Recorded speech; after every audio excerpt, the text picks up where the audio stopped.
ভাবুন তো একটা দেশ যেখানে সন্ধ্যার পর দরজা খুললে মৃত্যু অপেক্ষা করত।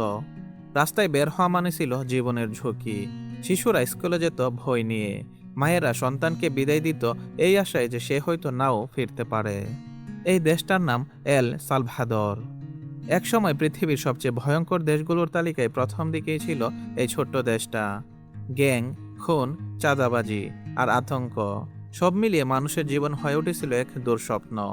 প্রতি 1 লাখ মানুষের মধ্যে শতাধিক খুন। সংখ্যাটা শুধু পরিসংখ্যান নয়, এটা ছিল প্রতিদিনকার বাস্তবতা। কিন্তু প্রশ্ন হলো যে দেশটাকে একসময় বলা হতো নো ওয়ান ইজ সেফ, অর্থাৎ কেউ সুরক্ষিত নয়। আজ সেই দেশটাকে কেন বলা হচ্ছে ল্যাটিন আমেরিকার সবচেয়ে নিরাপদ জায়গাগুলোর একটি? কিভাবে সম্ভব হলো এই অবিশ্বাস্য পরিবর্তন? কার সিদ্ধান্তে বদলে গেল পুরো দেশের ভবিষ্যৎ? আর এই নিরাপত্তার পেছনে কি লুকিয়েছে অন্য কোনো ভয়ঙ্কর সত্য? আজকের ভিডিওতে আমরা শুধু গল্প বলবো না, আমরা দেখব ভয় থেকে শাসন, শাসন থেকে নিরাপত্তা, আর নিরাপত্তার আড়ালে লুকিয়ে থাকা কিছু কঠিন প্রশ্ন। এটা শুধু এল সালভাদরের গল্প নয়, এটা ক্ষমতা, ভয় আর নিয়ন্ত্রণের এক বাস্তব কাহিনী। ভিডিওটা শেষ না করলে এই দেশের আসল সত্যটা আপনি হয়তো জানতে পারবেন না। মধ্য আমেরিকার ছোট্ট কিন্তু আলোচিত একটা দেশ এল সালভাদর।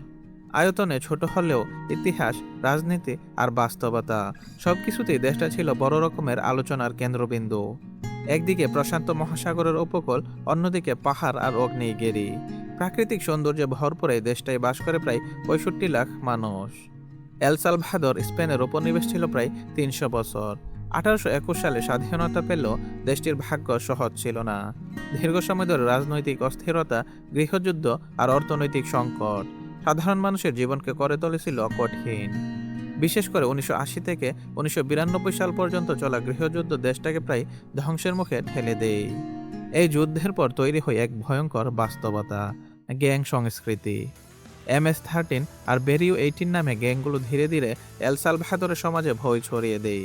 খুন, চাঁদাবাজি আর সহিংসতা হয়ে ওঠে নিত্যদিনের ঘটনা। এমন একটা সময় আসে যখন এল সালভাদরকে পৃথিবীর সবচেয়ে বিপজ্জনক দেশগুলোর একটি বলা হতো।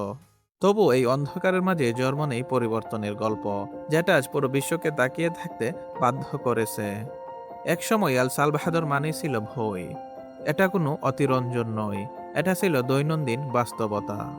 1990-এর দশকের পর থেকে দেশটার রাস্তাঘাট দখল করে নেয় ভয়ঙ্কর গ্যাংগুলো।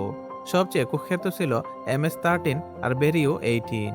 এই গ্যাংগুলোর জন্ম হয়েছিল আসলে যুক্তরাষ্ট্রে, কিন্তু গৃহযুদ্ধ শেষে অপরাধীদের দেশে ফেরত পাঠানো হলে সেই সহিংসতা ফিরে আসে এল সালভাদরে আরও ভয়ঙ্কর রূপে।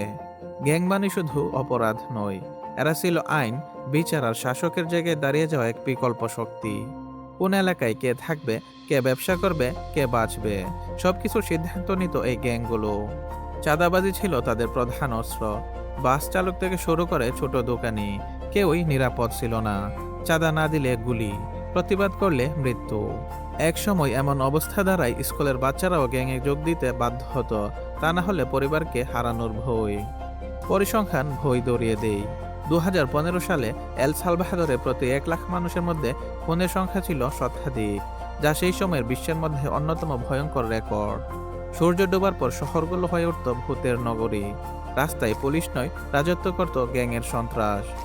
মানুষ দরজা বন্ধ করে থাকতো, আলো নিভিয়ে রাখত, কারণ বাইরে বের হওয়া মানে ছিল মৃত্যুকে আমন্ত্রণ। এই ছিল এল সালভাদরের অতীত, একটা দেশ যেখানে বেঁচে থাকাটাই ছিল প্রতিদিনের লড়াই। সময়টা 2019 সাল। এল সালভাদরের মানুষ তখন ক্লান্ত, ভয়ে, খুনে আর প্রতিশ্রুতিহীন রাজনীতিতে। ঠিক সেই সময় আবির্ভাব ঘটে এক ভিন্নধর্মী নেতার, নাইব বুকেলে। তিনি ছিলেন তরুণ, সোশ্যাল মিডিয়ায় সক্রিয় আর পুরনো রাজনীতির বাইরে। কিন্তু সবচেয়ে বড় কথা, তিনি ভয়কে চ্যালেঞ্জ করার সাহস দেখান। ক্ষমতায় এসে বুকেলে ঘোষণা দেন গ্যাংয়ের সাথে আর কোনো আপোষ নয়। 2022 সালে এক ভয়ঙ্কর গ্যাং হামলার পর সরকার জারি করে জরুরি অবস্থা, স্টেট অফ ইমার্জেন্সি। এই সিদ্ধান্তে বদলে যায় দেশের চেহারা। হাজার হাজার সৈন্য আর পুলিশ নামানো হয় রাস্তায়। একটার পর একটা এলাকায় শুরু হয় গণগ্রেপ্তার। সন্দেহভাজন হলেই গ্রেপ্তার, আইনজীবী, বিচার, সবকিছু অনেক ক্ষেত্রে হয়ে যায় গণ। কয়েক মাসের মধ্যেই 60,000 বেশি মানুষ আটক হয়। তাদের অনেককে পাঠানো হয় নতুন তৈরি বিশাল কারাগারে, যেটা আজ পরিচিত সিসোট নামে। ল্যাটিন আমেরিকার সবচেয়ে কঠোর ও সুরক্ষিত জেল। এই পরিবর্তনটা চোখে পড়তে শুরু করে।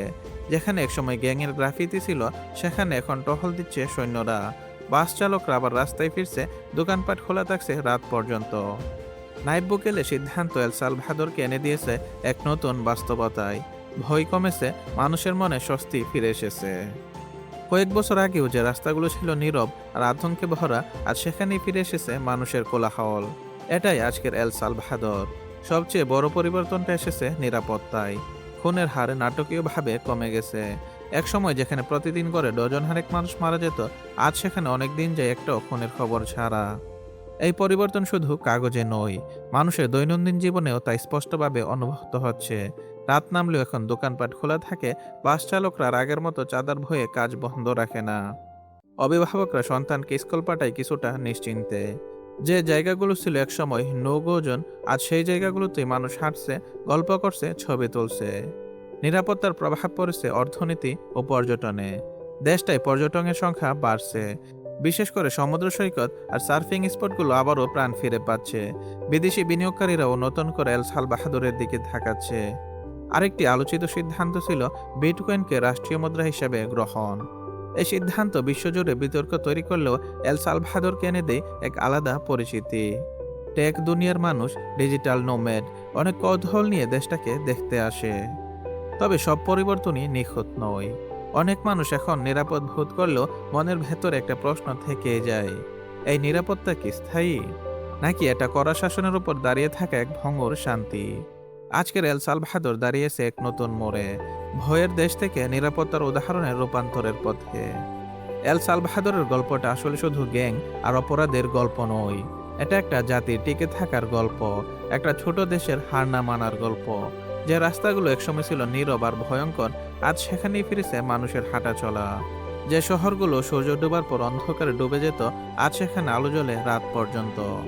এই পরিবর্তন একদিনে আসেনি, এর পেছনে আছে কঠিন সিদ্ধান্ত, অসংখ্য ত্যাগ আর ভবিষ্যৎকে নতুন করে গড়ার এক সাহসী চেষ্টা। এল সালভাদর দেখিয়েছে একটা দেশ যত ছোটই হোক, চাইলেই সে নিজের গল্প বদলাতে পারে। ভয়ের পরিচয় থেকে বের হয়ে আসার একটা নতুন অধ্যায় শুরু করা যায়। হয়তো পথটা এখনো শেষ হয়নি, হয়তো সামনে আরো চ্যালেঞ্জ আছে, কিন্তু এটুকু নিশ্চিত, এল সালভাদর আর আগের সেই দেশ নয়।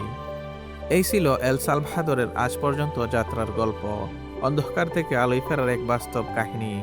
ভিডিওটা যদি ভালো লেগে থাকে তাহলে লাইক দিন, শেয়ার করুন। আর এমনই আরও বাস্তব অবিশ্বাস্য দেশের গল্প পেতে চ্যানেলটাকে সাবস্ক্রাইব করে পাশেই থাকবেন। কারণ পৃথিবীটা এখনো ভরা আছে এমন অনেক গল্পে, যেগুলো আমরা হয়তো এখনো জানি না।